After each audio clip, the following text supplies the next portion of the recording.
ಕನ್ನಡ ಇಂಡಸ್ಟ್ರಿಯಲ್ಲಿ ನಟ ಮತ್ತು ನಟಿಯರ ಸಿನಿಮಾ ಪರ್ಫಾರ್ಮೆನ್ಸ್ ನೋಡಿರ್ತೀರ. ಸೊ ನಿಮಗೆ ಯಾರು ಇನ್ಸ್ಪೈರ್ ಮಾಡಿದ್ರು ಅಂತ? ಸರ್, ಅಣ್ಣವ್ರ ಸಿನಿಮಾ ತುಂಬ ನೋಡ್ತಿರ್ತೀನಿ. ಬಿಕಾಸ್ ಅವ್ರ ಆ್ಯಕ್ಟಿಂಗ್ ಆಗಿರಲಿ ತುಂಬ ನೋಡಿ ಕಲಿಯುವಂಥದ್ದು ತುಂಬ ಇರುತ್ತೆ.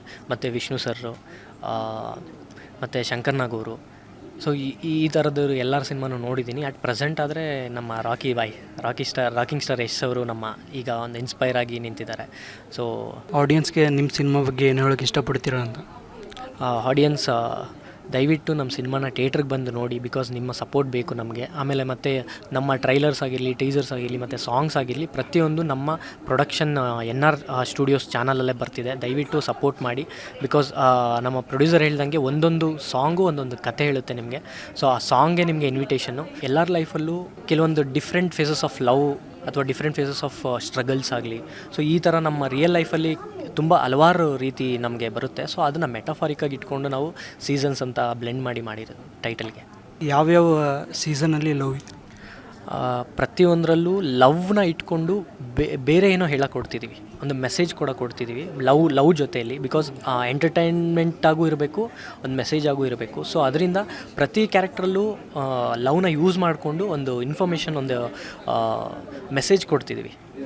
ಸೊ ಸ್ಕೂಲ್ ಟೈಮಲ್ಲೂ ಅಥವಾ ಆ ಥರ ಏನಾದರೂ ಲವ್ಸ್ ಇದೆಯಾ? ಖಂಡಿತ ಸರ್, ಎಲ್ಲರಿಗೂ ಇರುತ್ತೆ, ಕ್ರಷ್ ಅನ್ನೋದಿರುತ್ತೆ. ಸೊ ಹೇಳ್ಕೊಳಕ್ಕಾಗೋದಿಲ್ಲ, ಕಣ್ಮರೆ ಹೋಗ್ತಾರೆ. ಸೊ ಈ ಥರ ಕೆಲವೊಂದು ಥಾಟ್ಸ್ನ, ಕೆಲವೊಂದು ಇದನ್ನು ಇಟ್ಕೊಂಡು ಮಾಡಿರೋಂಥ ಸಿನಿಮಾ ಇದು. ಸೊ ನಿಮ್ಮ ನಿಜ ಜೀವನದಲ್ಲಿ ಎಷ್ಟು ಲವ್ ಸೀಸನ್ಸ್ಗಳಿದ್ದಾವೆ ಅಂತ? ಆಗಲಿಲ್ಲ ಇನ್ನೂ, ಆದರೆ ಒಳ್ಳೆಯದು. ಎಕ್ಸ್ಪೀರಿಯೆನ್ಸ್ ಮಾಡಲಿಲ್ಲ, ಲವ್ ಅನ್ನೋ ಎಕ್ಸ್ಪೀರಿಯೆನ್ಸ್ ಇನ್ನೂ ಮಾಡಿಲ್ಲ. ಸದ್ಯಕ್ಕೆ ಸಿನಿಮಾ ಇದೆ. ಹುಟ್ಟಿದಾಗಲಿಲ್ಲ ಇದೊಂದು ಕನಸಿತ್ತು, ಇದನ್ನೇ ಪ್ರೀತಿಯಾಗಿ ನೋಡ್ತಿದ್ದೀನಿ. ಸೊ ಸದ್ಯಕ್ಕೆ ಸಿನಿಮಾ. ಸೊ ಇವಾಗ ಜನ ಎಕ್ಸ್ಪೆಕ್ಟ್ ಮಾಡ್ತಾ ಇರೋದು ಒಳ್ಳೆ ಕಾಂಟೆಂಟ್ ಸಿನಿಮಾ ಅಂತ. ಸೊ ಹಿಂದಿನ ಕಾಲದಲ್ಲಿ ಲವ್ ತುಂಬಾ ಚೆನ್ನಾಗಿ ಬರ್ತಾಯಿತ್ತು. ಸೊ ಈ ಸಿನಿಮಾ ಎಷ್ಟು ಎಕ್ಸ್ಪೆಕ್ಟ್ ಮಾಡ್ಬೋದು ಅಂತ? ಸರ್, ಕಂಟೆಂಟ್ ವೈಸ್ ಅಂತ ಬಂದರೆ ನಮ್ಮ cinema complete content oriented cinema. ಇಡೀ ಫ್ಯಾಮಿಲಿ ಜೊತೆ ಕುತ್ಕೊಂಡು ನೋಡುವಂಥ ಸಿನಿಮಾ. ಜೊತೆಯಲ್ಲಿ ಜಸ್ಟ್ ಎಂಟರ್ಟೈನ್ಮೆಂಟ್ ಅಲ್ಲ, ಇದು ಫೀಲ್ ಮಾಡುವಂಥ ಸಿನಿಮಾ.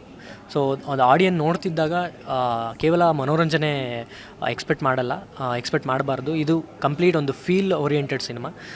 ತುಂಬಾ ಕಂಟೆಂಟ್ ಇದೆ, ತುಂಬ ವಿಚಾರಗಳನ್ನ ಹೇಳಿದ್ದೀವಿ. ಸಿನಿಮಾ ನೋಡಿದಾಗ ನಿಮಗೆ ಅನಿಸುತ್ತೆ. ನೀವು ಪ್ರೊಡ್ಯೂಸರ್ ಮಗ ಅಂತ ಹೇಳ್ತಾ ಇದ್ದಾರೆ. ಸೊ ಆದರೂ ನಿಮ್ಮದು ಗುಣ ಮತ್ತು ಸ್ವಭಾವ ಒಳ್ಳೆಯದಾಗಿದೆ. ಸೊ ಇದರ ಇನ್ಸ್ಪಿರೇಷನ್ ಯಾರು ಅಂತ? ನಮ್ಮ ತಂದೆ ತಾಯಿ ಕಲಿಸಿರೋ ಲೆಸನ್ಸು ಸರ್ ಇದು. ಅಂದರೆ ಹೆಂಗೆ ಆನ್ಸರ್ ಮಾಡಲಿ, ಪ್ರೊಡ್ಯೂಸರ್ ಮಗನೇ. ಬಟ್ ಸಿನಿಮಾ ಅಂತ ಬಂದಾಗ ಆರ್ಟಿಸ್ಟ್ ಆಗಿ ನಾನು ಅವರು ಪ್ರೊಡ್ಯೂಸರ್ ಆಗೇ ಇದ್ವಿ.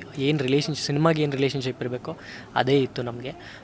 ಸೊ ತುಂಬಾ ಸಪೋರ್ಟ್ ಮಾಡಿದ್ದಾರೆ producer sir. Thank you sir.